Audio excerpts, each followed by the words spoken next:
Hello my lovely mommies, welcome back to my channel happy preggy mommy. So आप लोगों ने pregnancy test तो कर लिया होगा और प्रेगनेंसी टेस्ट में ऐसे गाढ़े 2 लाइन आ भी गए होंगे।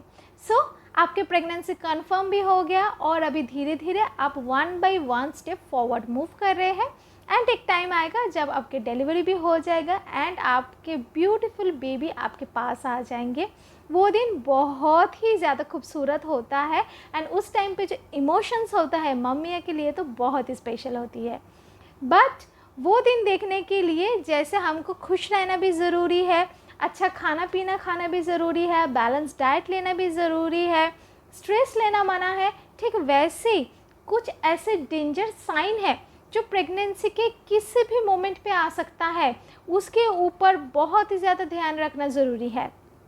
अगर ऐसे साइन आप देख रहे हो, फील कर रहे हो, सिम्टम्स मिल रहा है तो तुरंत आप आपके जो नियर बाय हॉस्पिटल है उधर कंसल्ट कीजिए, आपके गायनेकोलॉजिस्ट के साथ बात कीजिए, नहीं तो आपके बेबी बहुत ही ज़्यादा खतरे में हो सकता है एंड आपकी जो डिलीवरी है वो सक्सेसफुल भी नहीं होगा एंड आपके प्रेगनेंसी के बीच में मिसकैरेज भी होने का चांस रहता है। तो ऐसा क्या क्या सिम्टम्स है उसके बारे में जानेंगे।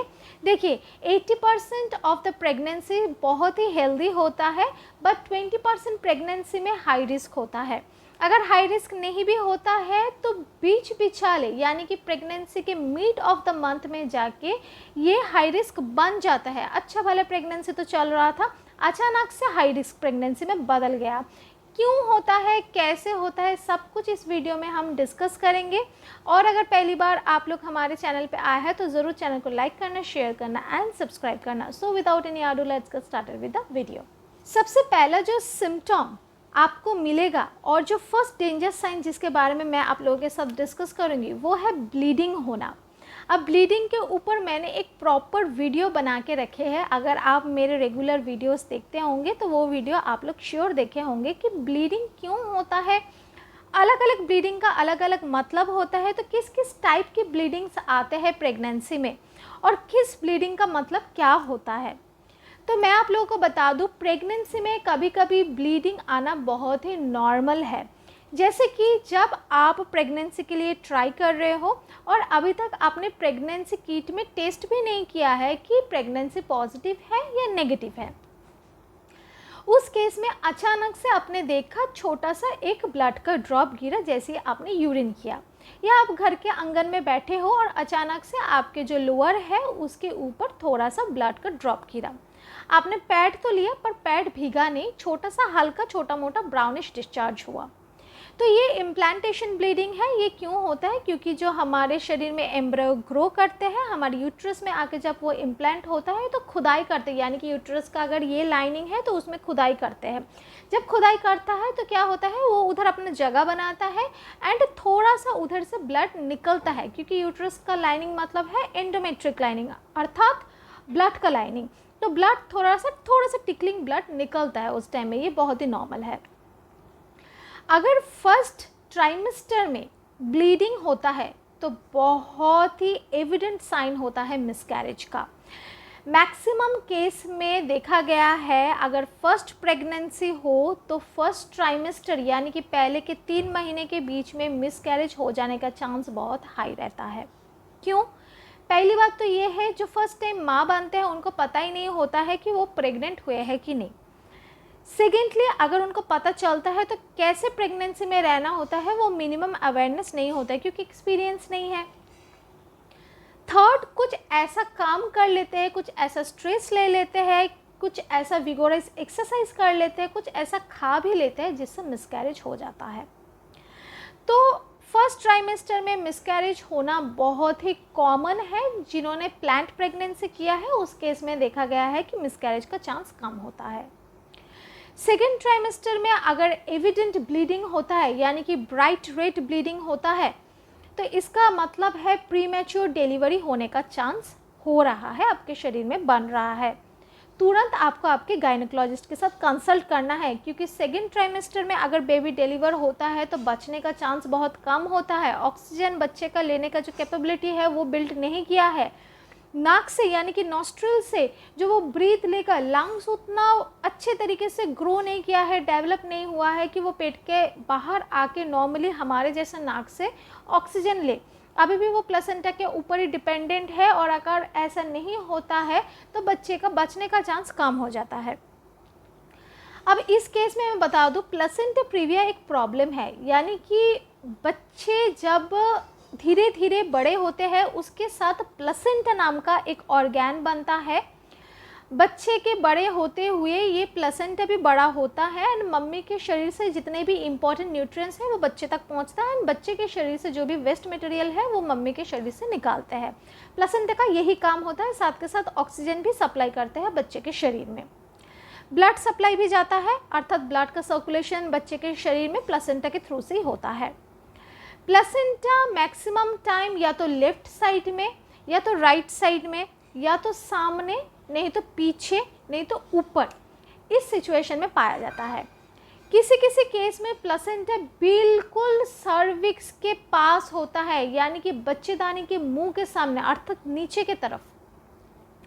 इस केस में बहुत ज़्यादा एहतियात के साथ प्रेगनेंसी को लीड करना पड़ता है, और ये बहुत ही हाई रिस्क प्रेगनेंसी है, क्योंकि ऐसे सिचुएशन में मिसकैरेज हो जाने का चांस रहता है, प्रीमैच्योर डिलीवरी होने का चांस रहता है, क्योंकि प्लेसेंटा अगर किसी भी तरीके से सर्विक्स के थ्रू से बाहर आ गया तो बच्चा भी निकल जाएगा, बच्चे को आप बिना प्लेसेंटा के रख नहीं पाओगे। बट अगर प्लेसेंटा का प्रीविया का प्रॉब्लम है, प्लेसेंटा प्रीविया का प्रॉब्लम है, तो ब्राउन डिस्चार्ज होता है।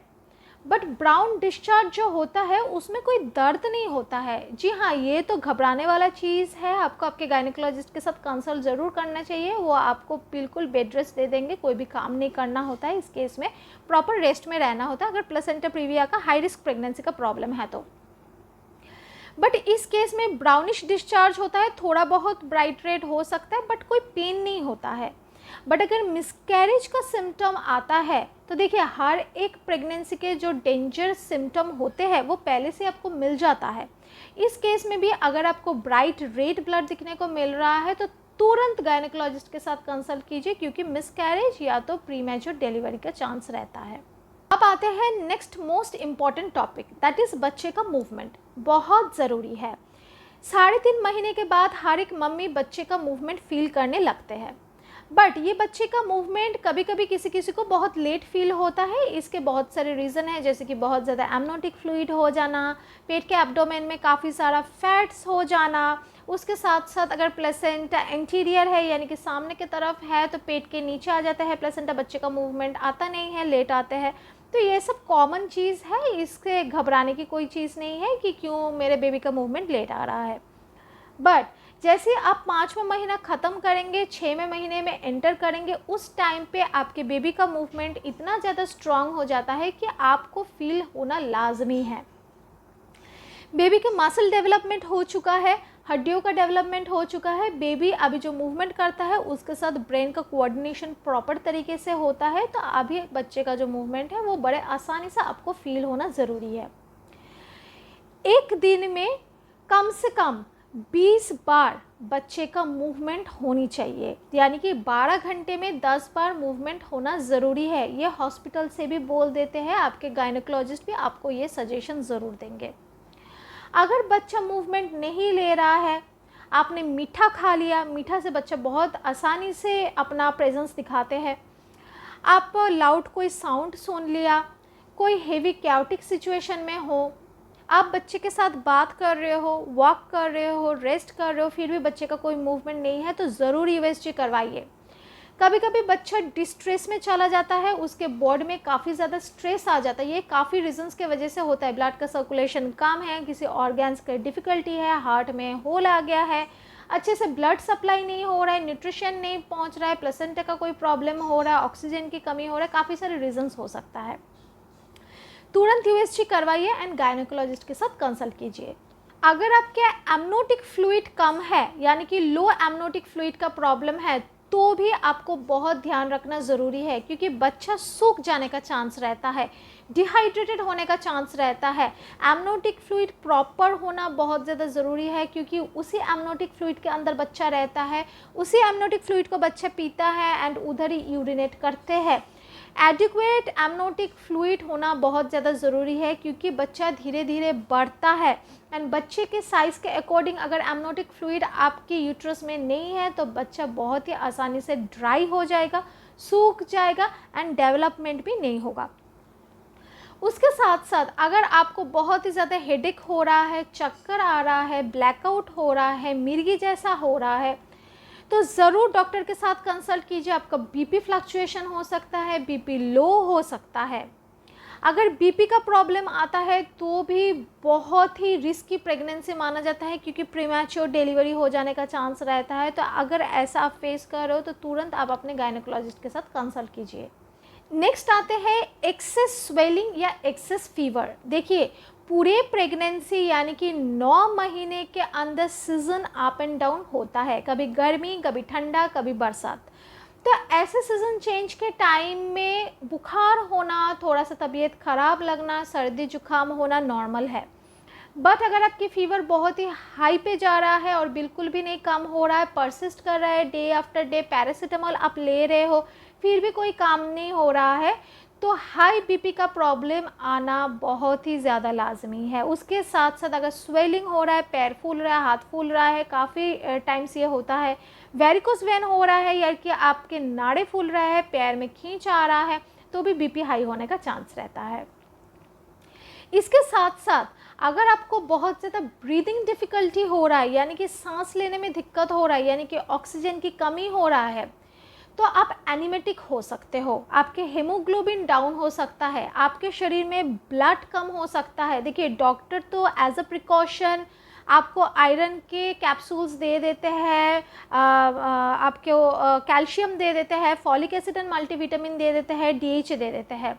उसके अलावा भी काफ़ी टाइम देखा गया है कि बच्चे के वजह से, क्योंकि बच्चे के अंदर सर्कुलेटरी सिस्टम इतना जल्दी से डेवलप होता है, उसको बहुत amount of blood supply placenta के थ्रू से चाहिए होता है, जो बच्चा अपने मामी के थ्रू से खींचते हैं। इस केस में क्या होता है, बच्चे का जो सर होता है वो मैक्सिमम ब्लड ले लेते हैं एंड बॉडी डिमांड में रहते हैं, ब्लड की डिमांड में रहते हैं, जिसके लिए प्लेसेंटा बहुत ही ज़्यादा काम करते हैं बच्चे तक ब्लड पहुंचाने का। अगर आपके शरीर में ब्लड डाउन हो जाता है तो आप एनीमेटिक हो सकते हो, इसीलिए भी आपको ब्लड टेस्ट कराना ज़रूरी है। प्रॉपर टाइम पे आप सीबीसी करवाइए। अब आते हैं the most important topic, that is period like pain. काफ़ी टाइम पेट दर्द होना, हल्का कमर में झंझनाहट फील होना फर्स्ट ट्राइमेस्टर में तो बहुत होता है। ऐसा लगता है जैसे पेट को पकड़ के रखा है, खींच के रखा है, क्योंकि राउंड लिगामेंट होता है हमारे यूट्रस के चारों तरफ, उसमें खींच सा आता है, क्योंकि यूट्रस बड़ा हो रहा है तो लिगामेंट में तो खींच आ गई। सेकेंड ट्राइमेस्टर में लगभग कम आता है, क्योंकि हमारे बॉडी का जो लिगामेंट है वो लूजन अप हो जाता है। एंड थर्ड ट्राइमेस्टर में जाके थोड़ा सा ज़्यादा ही बेबी बम बड़ा होने के कारण फिर से ये प्रॉब्लम आता है।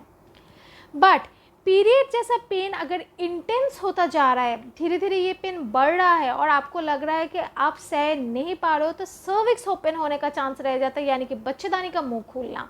ऐसे केस में प्रीमैच्योर डिलीवरी होने का चांस रहता है, ब्लीडिंग होने का चांस रहता है।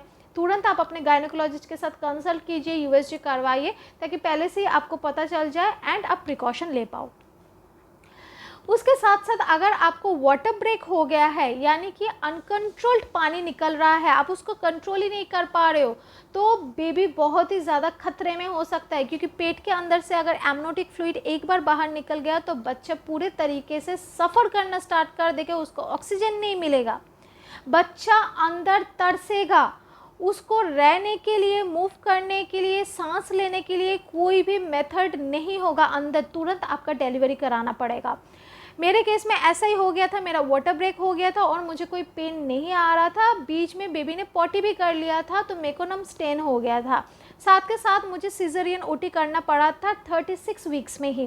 तो अगर आपका ऐसा हो रहा है, आप तुरंत डॉक्टर के पास जाइए, हॉस्पिटल जाइए, बिल्कुल इसको लेकर आप बैठे मत रहिएगा। लास्ट पॉइंट इज एक्सेसिव पेट दर्द। देखिए, पीरियड जैसा पेन तो एक अलग चीज़ है, अब पेट दर्द एक एब्सोल्युटली अलग चीज़ है।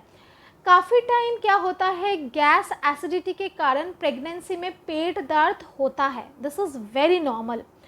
इसलिए डॉक्टर आपको गैस होने का, एसिड होने के अगेंस्ट दवाई दे देते हैं, तो आप उस दवाई को लीजिए। अगर उससे आपको रिलीफ मिल गया तो वेल एंड फाइन, बट अगर ये दर्द परसिस्ट करता है एंड बढ़ता है तो प्लेसेंटल एब्रप्शन होने का चांस रहता है। इसीलिए तुरंत आप अपने डॉक्टर के साथ कंसल्ट कीजिए ताकि आपके जो छोटा सा बच्चा है पेट के अंदर उसको आप बचा पाए। तो ये कुछ छोटे छोटे रीजंस है जिसके कारण आपके बेबी खतरे में हो सकता है। ये सब बहुत ही अलर्टिंग साइन होता है, डेंजर साइन होता है। बेबी के डिलीवरी पहले ही हो ना जाए, इसके लिए आपको एहतियात अलर्ट दे दिया है मैंने। एहतियात के साथ प्रेगनेंसी को लीड कीजिए एंड यही सब टॉपिक आप आपके दिमाग में रखिए ताकि बाद में जाके अगर किसी भी तरीके का डिफ़िकल्टी आए प्रेगनेंसी में, आप तुरंत स्टेप उठा पाओ। अगर आप लोगों के मन में कोई भी कन्फ्यूजन है, कोई भी क्वेश्चन है, कमेंट सेक्शन में ज़रूर पूछिएगा, मैं ट्राई करूँगी सबको रिप्लाई देने का। मिलते हैं नेक्स्ट वीडियो पे नेक्स्ट किसी इंटरेस्टिंग टॉपिक के साथ। टिल देन सारे अच्छे से रहिएगा। Happy pregnancy.